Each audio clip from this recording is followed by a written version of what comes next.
ধর্মীয় ভাবগাম্ভীর্য ও প্রার্থনার মধ্য দিয়ে সারা দেশে উদযাপিত হলো খ্রিস্টান ধর্মাবলম্বীদের সবচেয়ে বড় উৎসব বড়দিন। দিনের শুরুতে রাজধানীর সব গির্জাতে আয়োজন করা হয় বিশেষ প্রার্থনার। বর্তমানে বিশ্বের বিভিন্ন দেশে চলা সংঘাতের মতো যিশুর জন্মস্থানেও চলছে যুদ্ধ, তাই বিশ্বশান্তির জন্যই প্রার্থনা করেন যিশু ভক্তরা। তাদের প্রত্যাশা বাংলাদেশেও বজায় থাকবে সম্প্রীতি।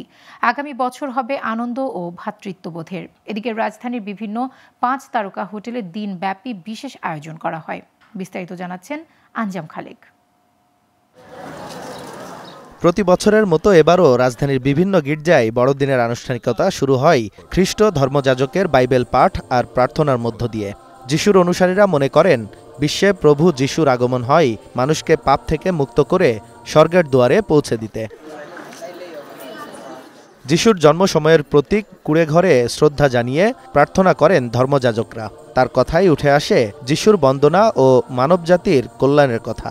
রক্তাক্ত ফিলিস্তিনে হত্যা করা হচ্ছে হাজারো নিরীহ মানুষকে, তাই যুদ্ধ থামিয়ে শান্তির আহ্বান তার কণ্ঠে। প্রভু যীশু খ্রিস্ট আমাদেরকে শিক্ষা দিয়েছেন আমরা যাতে পাপীকে নয় পাপকে ঘৃণা করি, আমরা যাতে একে অপরকে ভালোবাসি, আমরা যাতে একে অপরকে ক্ষমা করি। আমরা প্রার্থনা করেছি যেন আমাদের আগামীতে যেন সরকার প্রতিষ্ঠিত হবে, সে সরকার যেন একটা স্থিতিশীল গণতান্ত্রিক এবং দেশের জনগণ জাতির জন্য যেন আমরা সবসময় একসঙ্গে পথ চলতে পারি, একসঙ্গে কাজ করতে পারি। রাজধানীর তেজগাঁওয়ে হলি চার্চে প্রার্থনা শুরু হয় ভোরে। ভক্তদের অংশগ্রহণে কানায় কানায় ভরে যায় এই গির্জা।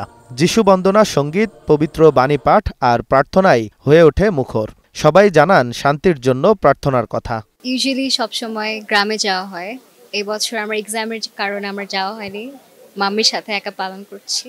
কালকে যাব আমরা গ্রামে, বাট গ্রামে হলে রিলেটিভস সবাই, ফ্যামিলি, কাজিনস সবাই। এবার আবার অনেকে বাইরে থেকে এসেছে, তো করতে পারলে ভালো লাগতো আরো কাজিনদের সাথে। লাইক ক্রিসমাস টাইমটা লাইক 3 ডেজে আমরা অনেক মজা করি।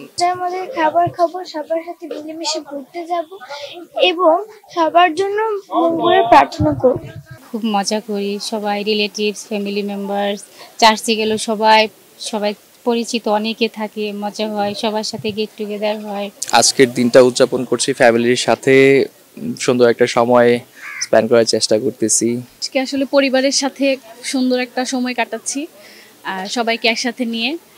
যারা দূরে আছে তাদেরকেও খুব মিস করছি। আজকের দিনটা সবাই একসাথে থাকতে পারলে অনেক বেশি ভালো লাগতো। যিশুর জন্ম পৃথিবীতে শান্তি এবং ক্ষমার বাণী নিয়ে এসেছে, তো আমরা ওইটাই চাই যে সবার মধ্যে একটা শান্তি অবস্থান করুক এবং একজন আরেকজনের ভুল ক্ষমা করে মিলেমিশে থাকুক। সবশেষে মিষ্টি বিতরণের মধ্য দিয়ে শেষ হয় বড়দিনের আনুষ্ঠানিকতার প্রথম পর্ব। এদিকে বড়দিনে শিশুদের জন্য হরেক রকম আয়োজন করা হয় রাজধানীর 5 তারকা হোটেলগুলোতে। সাজানো হয় ক্রিসমাসের বিভিন্ন থিমে। সান্তাক্লজের কাছ থেকে উপহার পেয়ে উচ্ছ্বসিত শিশুরা। রয়েছে বড়দের জন্য নানা আয়োজন। উৎসবটা আমার অনেক ভালো লাগে। প্রতি ক্রিসমাসে আমি ওয়েস্ট ইন্ডিজে চলে আসি, বিকজ এখানে অনেক ধুমধাম করে করা হয়। সেন্টার জন্য এটা সবচেয়ে বেশি like it's a very known event. সবাইদের জন্য সেন্টার হতে পারে, গিফট হতে পারে, কিন্তু me personally I think it's centre. Family নিয়ে আমরা এসেছি, এরকম অনেকেই ফ্যামিলি নিয়ে এসেছে এবং বিশেষ করে ওয়েস্ট ইন ঢাকা আপনারা তো জানেন 17 বছর ধরে সবার শীর্ষে এবং এখানে ম্যাক্সিমাম ফরেনাররা আসে। এবার শেরাটন ঢাকা অপরূপ সাজিয়েছে, তো শেরাটনেও অনেক ফরেনাররা এসেছে এবং লোকালরা এসেছে। কোনো ধর্ম বর্ণ কোনো নির্বিশেষ নাই, সবাই মিলে উদযাপন করছি। আয়োজনটাকে আমরা ঠিক সেভাবেই সাজিয়েছি। সেজন্য আমরা সকাল থেকে আয়োজন রেখেছি বাচ্চাদের জন্য, যেটা আমরা নাম দিয়েছি কিডস কার্নিভাল। একই ছাদের নিচে বাচ্চা, মা, পুরো ফ্যামিলি এসে যেন এনজয় করতে পারে, সেভাবেই আমাদের আয়োজনগুলো সাজানো আছে। আমি সেন্টার হিসেবে লাভ অ্যান্ড স্পিরিট শেয়ার করছি, আর তাদের মধ্যে কিছু ব্লেসিং শেয়ার করছি, তারাও খুব আনন্দ বোধ করছে। আগামী বছরও বড়দিনের আনন্দের রেশ অব্যাহত থাকবে বলে প্রত্যাশা সবার। জাতি, ধর্ম, বর্ণ নির্বিশেষে সবাই একতা, মিলন ও ভ্রাতৃত্ব বজায় রেখে সারা বিশ্বে শান্তি ও সমৃদ্ধির পাশাপাশি বাংলাদেশেও যেন ন্যায্যতা ও শান্তি প্রতিষ্ঠা হয়, সেই কামনায় প্রার্থনা করেছেন যিশু ভক্তরা। আঞ্জাম খালেক, গ্লোবাল টেলিভিশন, ঢাকা।